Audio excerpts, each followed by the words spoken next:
messieurs, bonjour. Voici les titres de ce journal. La fête de Noël est une occasion pour offrir des jouets aux enfants. Les filles ont une préférence pour les poupées. Les poupées noires sont de plus en plus proposées en cette période. Les jeux vidéo ont la réputation d'être violents et débilitants. Pourtant, de récentes études montrent qu'ils améliorent des capacités cognitives différentes selon le type de jouet. Faut-il les bannir? On en parle. Ils sont de plus en plus menacés par les activités humaines et le changement climatique. Ce sont les oiseaux d'eau migrateurs. Il est important de mettre en place des stratégies pour leur sauvegarde.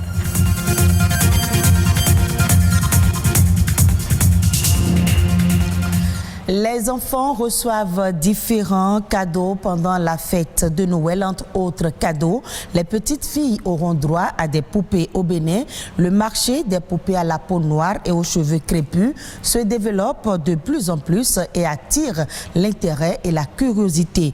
Nous vous amenons à la découverte des poupées noires, ces jouets qui racontent une histoire.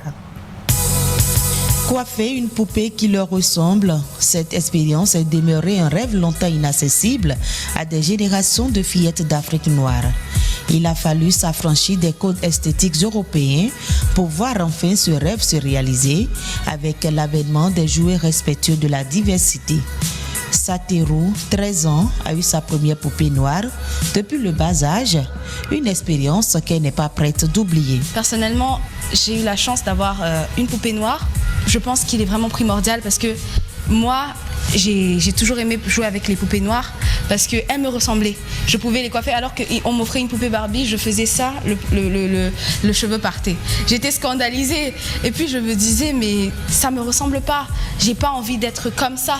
Au-delà d'un simple jouet, ces poupées mettent en valeur la beauté de la femme de l'Afrique noire, la richesse des cultures africaines et la mode afro. Nous avons décidé donc de remettre notre histoire à jour à travers les poupées. Parce que nous pensons qu'un enfant qui joue, c'est un enfant qui apprend. Un enfant qui joue, c'est un enfant qui crée. Et là, à travers nos poupées Nubiadi Black Dolls, nous racontons l'histoire des reines et de l'histoire des rois. Et également, nous avons décidé de l'utiliser en tant que jouet éducatif parce que nous faisons la promotion de l'éducation par le jeu afin que les parents puissent justement jouer avec leurs enfants. Ces poupées ont connu une évolution dans le temps et la perception des citoyens diverge à son propos. La poupée blanche n'a rien de commun avec mon enfant. Donc, je préfère lui offrir une poupée noire à laquelle il peut s'identifier. Moi, j'aime particulièrement la couleur blanche. La couleur noire, bon, c'est quelque chose qui est sombre. Bon, moi, selon moi, bon, c'est pas bon, c'est noir. Bon, cela peut aussi entraîner ce qui est noir. Je vais prendre les poupées noires. Parce que moi, je suis noir. Il faudrait qu'on fasse un peu valoriser nos cultures africaines. Le marché est encore jeune, mais prometteur surtout pour le continent africain. Nous sommes amenés à avoir des usines qui fabriquent les poupées africaines en Afrique et ça arrive, c'est déjà le cas au Nigeria et ça va être aussi le cas au Bénin. Nous avons des poupées qui sont fabriquées, customisées ici en Afrique. Nous en appelons les parents à s'y pencher et à acheter les jeux éducatifs africains et pour que nous puissions consommer du Made in Africa enfin. Les poupées noires, c'est aussi un moyen de sensibilisation de la couche enfantine sur les conséquences de la dépigmentation de la peau.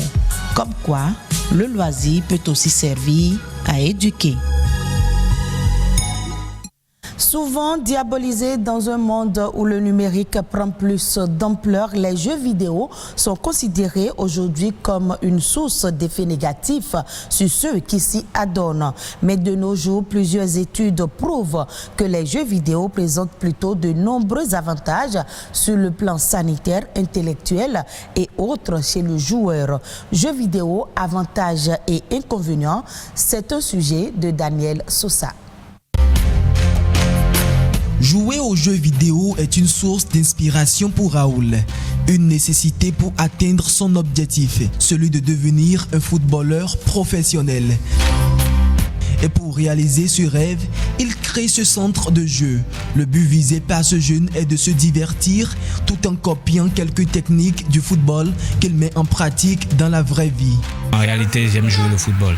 D'abord, la personne qui m'a inspiré pour le football, c'est Cristiano Ronaldo. C'est l'idée du football qui m'a conduit vers l'ouverture d'une salle de jeu. Les jeux m'amènent à me surpasser dans la vie active. En jouant, je tire des choses du jeu et qui, grâce au travail, j'essaie de les pratiquer. Jouer aux jeux vidéo présente aujourd'hui de nombreux avantages comme stimuler la réflexion, apprendre la stratégie et l'habileté. Tout jeu vidéo est construit sur le principe de la persévérance. Ça amène l'apprenant ou bien celui qui s'adonne à ce jeu à avoir la capacité de franchir des étapes. Donc ça demande de lui de résoudre des problèmes. Cela fait qu'il est obligé de chercher des solutions par lui-même à un problème qu'il rencontre sur le jeu. Et donc c'est des obstacles que le jeu lui présente. Donc le jeu peut améliorer la capacité de cognition et donc l'aspect intellectuel des sujets. Dans la vie active, ça peut amener l'individu à avoir une motivation soutenue dans la perspective d'atteindre un résultat. En dépit de ces avantages, les jeux vidéo peuvent également être source d'inconvénients en cas de dépendance ou d'addiction. Lorsque le joueur ne sait pas sélectionner les moments de distraction, ça peut concourir à d'énormes pertes de temps.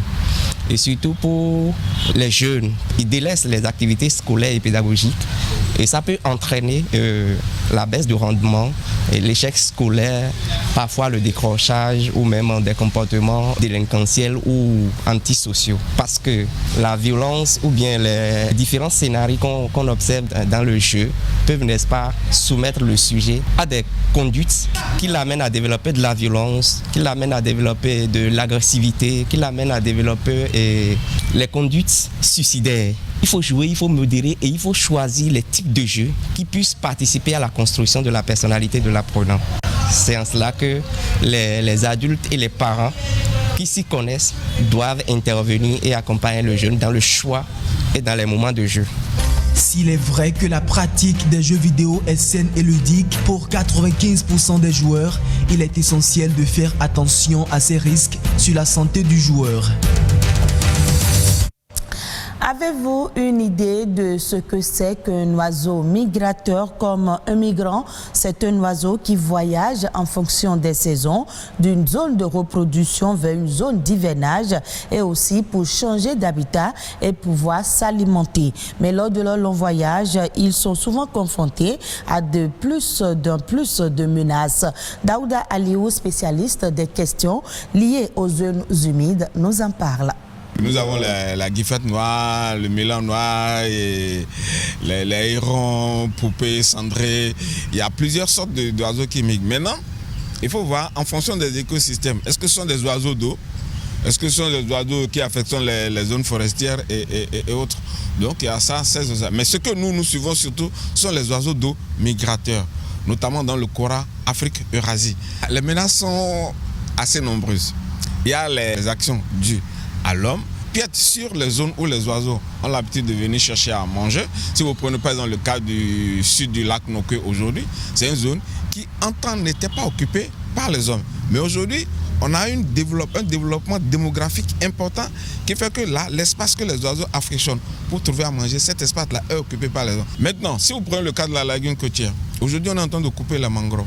Ça veut dire qu'on est en train de détruire les espaces où les oiseaux, quand ils finissent de manger dans les eaux, vont se reposer ou bien vont faire leur nid et autres. Et il y a donc cette pression démographique qui influence ces écosystèmes-là qui ne sont pas favorables aux oiseaux. D'où la nécessité de trouver des approches de solutions pour que ces écosystèmes-là soient maintenus pour faciliter la conservation de ces oiseaux d'eau-là et leur permettre d'accomplir leur cycle de manière optimale. Nous avons une diminution de près de 50%. Je peux vous donner par exemple le camp du lac Nokwe seul, où on avait fait le dénombrement il y a 20 ans en arrière, on tournait autour de 20 000 individus. Mais aujourd'hui, le dernier dénombrement que nous avons eu à faire en 2019, nous sommes revenus à moins de 10 000 individus de différentes espèces.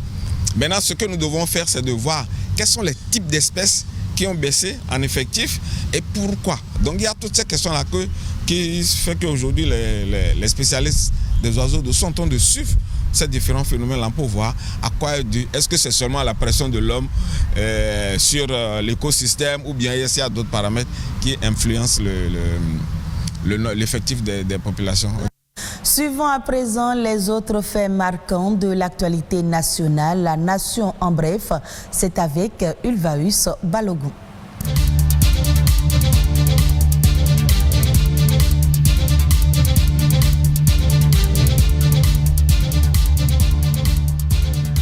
Dans le cadre de la mobilisation de ressources pour le compte du budget gestion 2021, le Bénin va mobiliser sur le marché financier et auprès des banques locales 1102 milliards de francs CFA. Une partie de l'emprunt servira à couvrir le déficit budgétaire estimé à plus de 430 milliards de francs CFA, soit 4,5% du PIB. Plus de 802 milliards de francs CFA seront mobilisés à travers l'émission des obligations du Trésor, 176 milliards de francs CFA par les prêts, projets et programmes, 80 milliards de francs CFA d'emprunts auprès des banques locales, environ 3 milliards de francs CFA de prêts rétrocédés, 10 milliards de francs CFA en bons de Trésor et 31 milliards de remboursements de prêts et d'avances du Trésor. La Banque mondiale a approuvé le 16 décembre dernier un financement de 100 millions de dollars, soit environ 54 milliards de francs CFA, au profit du Bénin pour renforcer la gestion des finances publiques et de la dette, améliorer la viabilité financière du secteur de l'énergie et favoriser le développement de l'économie numérique. Il s'agit d'une opération d'appui des politiques de développement destinée à soutenir les efforts engagés par les pouvoirs publics pour promouvoir une croissance plus rapide et durable, plombée ces derniers mois par la pandémie du coronavirus. Ce financement a été conçu en alignement avec le plan d'action 2016-2021 du gouvernement, dont les 3 piliers consistent à consolider la démocratie et la gouvernance, à engager la transformation structurelle de l'économie et à améliorer les conditions de vie de la population. De 32 milliards de francs CFA ont été également mis à la disposition du Bénin par la Banque mondiale afin d'aider à accroître l'inclusion économique des jeunes issus de milieux défavorisés et renforcer les services de l'emploi et le système de formation technique et professionnelle. Ainsi, près de 35 000 jeunes vont bénéficier des services orientés vers l'auto-emploi, l'emploi salarié et des services de développement des affaires et de coaching. Le projet fournira une subvention sous forme de transfert monétaire à 24 000 jeunes vulnérables et va appuyer également le système d'enseignement technique et de formation professionnelle afin de donner accès à des formations dans les métiers à fort potentiel économique à 4 000 jeunes dans le cadre du certificat à la qualification professionnelle et environ 12 000 jeunes dans le cadre de formations de courte durée.